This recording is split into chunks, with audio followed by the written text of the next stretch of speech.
Hello, citizens of these united colonies of Asgardia. We hold these sexy truths to be self-evident, that all Mjolnir Mondays shall be the time for thy weekly thunder. So now that all of that Stomping Grounds mumbo-jumbo is out of the way, we can focus towards July pay-per-view. Extreme Rules. These rules are extreme. But, or as they say, 3 hours of what ECW used to be, I guess. But anyways, so we start off with our first match set up as a mixed tag match between IRL couple Seth Rollins and Becky Lynch versus Baron Corbin and Lacey Evans. Because why the fuck not? It's a winner-take-all match. So if Becky pins Lacey, she retains her Raw Women's Championship and Seth retains his Universal Championship. But if Lacey pins Becky or Baron Corbin pins Seth, then one of those pins means they're both those respective champions. So should be interesting. And Becky said that if Corbin and Lacey loses, then they will not get a match with Becky and Seth like ever again, like at all. So let's all hope so. Also, we thought Roman Reigns finally rid himself of the whole Shane McMahon, Drew McIntyre, annoying ass bug of a team. But at Stomping Grounds, Shane made a match for Raw the following night where it was a 2-on-1 handicap match. And then it was just straight up 2-on-1, like Shane and Drew could attack Roman at the same time. So it was essentially a licensed mugging. And mug with license they did. And Shane was on the verge of doing his coast to coast on a beaten down Roman Reigns when all of a sudden everybody heard the gong. The most famous gong in all of history, probably.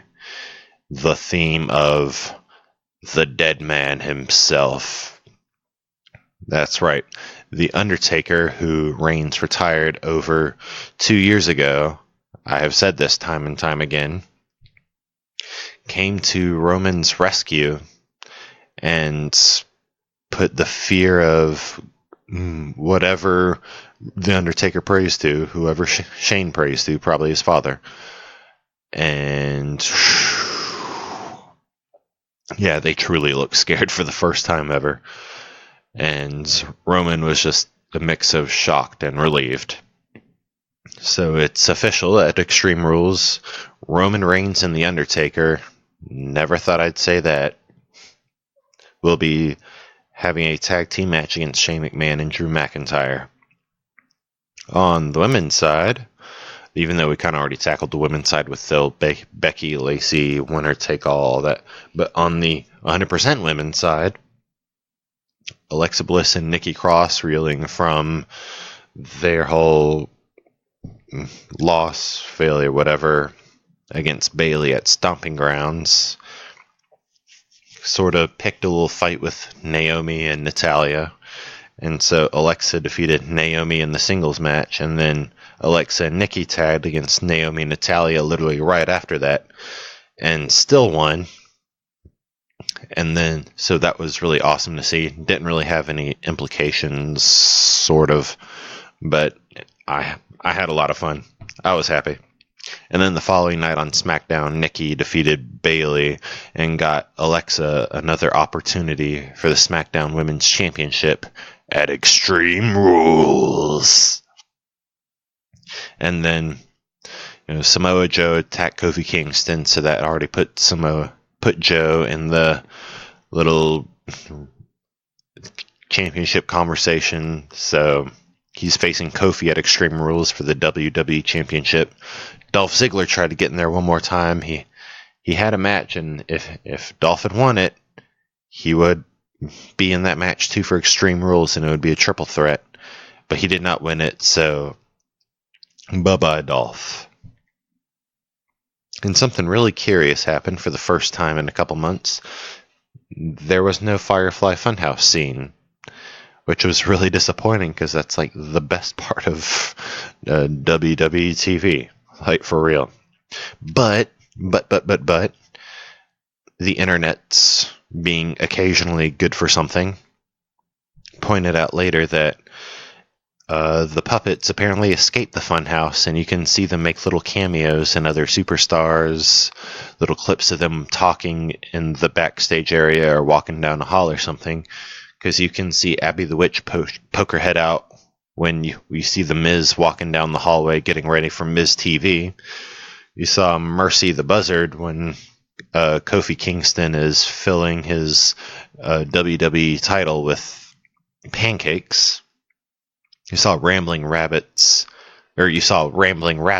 still back from the dead, back from the dead times 2, when you saw the Iconics talking, and then you could spot Muskus the Pig when a clip of Daniel Bryan and Rowing walking down the hall getting ready for their match showed. So, I mean, judging from the last couple weeks, something real big's about to happen with Bray Wyatt and The Fiend, and can't wait.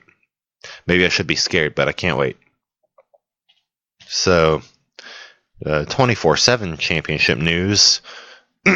Tracing this back before last week, R-Truth pinned Drake Maverick at his own wedding, and now Drake Maverick's like all depressed and stuff. You know, his marriage is in trouble. You know, he's getting to the alcohol. You know, just being human. But that man has an addiction to the 24/7 championship. But unfortunately, so does R-Truth. So R-Truth gave Drake the opportunity to win the match in a regular old singles match, which Drake Maverick lost pretty easily. And then once that match was over and 24/7 rules were back on because they were suspended during this match, Cedric Alexander, former Cruiserweight champ and big star on 205 Live, defeated R-Truth to become his first 24/7 belt. And then EC3, Mr. Red Solo Cup himself, defeated Cedric Alexander. And then R-Truth went and defeated EC3 again. So he's now like 9 or 10 times. Like, I mean, before the end of the summer, R-Truth might pass Ric Flair. He might. Okay. Enough of that silliness. Oh, by the way, as of the time of this recording, Kevin Durant and Kyrie Irving are now Brooklyn Nets. So, also Kemba Walker went to the Celtics and Terry Rozier went to the Hornets. Sure. I mean, okay. But yeah. So, Nets Lakers for next year's NBA Finals, maybe? Maybe? Oh, and the Heat get Jimmy Butler. This is easy to remember because I'm literally reading this off of a ticker on ESPN while I'm recording it because I've got the Braves game on mute.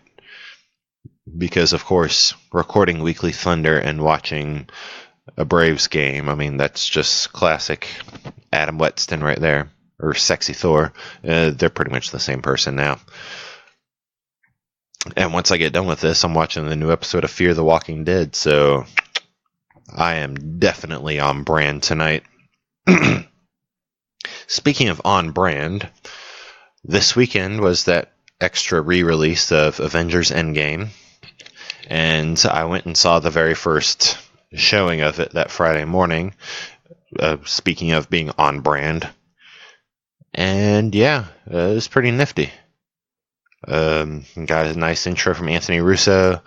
Got this sick-ass poster of like a illustration of the Iron Man Infinity Gauntlet with all the stones. It says, "We love you 3000." There was a special introduction from Anthony Russo. Joe Russo is still in the movie with his character crying about the Mets. Yeah, and then after the credits, there was a nice little featurette about Stan Lee's cameos, probably going to be in the Blu-ray, and then a deleted scene, an unfinished one, where a very CG-looking Hulk saves people from a fire in Atlanta, and then gets the call from Steve Rogers. And then, what else happened? Oh yeah, what is apparently the first 2 minutes of Spider-Man Far From Home, which involves Nick Fury and Maria Hill in Mexico. Because, yeah. Also announced this week was Avengers Endgame will be released on digital July 30th. It'll come with a digital exclusive about Steve and Peggy's journey and their relationship and all that. And the Blu-ray's coming out August 13th, so shut up and take my money now.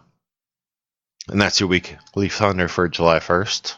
This Thursday is Independence Day, 4th of July for these United States of America, so I guess I don't really need to tell you what to remember to do this week, because, I mean, it's the 4th of July.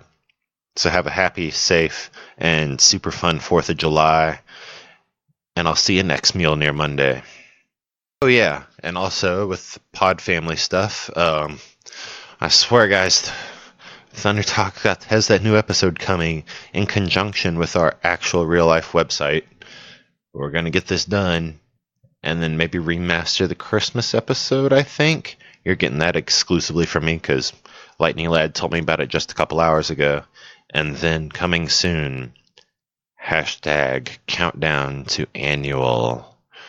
Also, History Comic Books Podcast released a little review on Crisis on Infinite Earths. And Enough with the BS Podcast released a podcast to the regular podcatchers, not just Facebook Live, with interviews with Ebony K. Williams and Irvin Bryson, who's owner head coach of the Carolina Energy. So listen to those, and of course listen to your weekly Thunder, and most certainly Thunder Talk, while you're celebrating America's independence.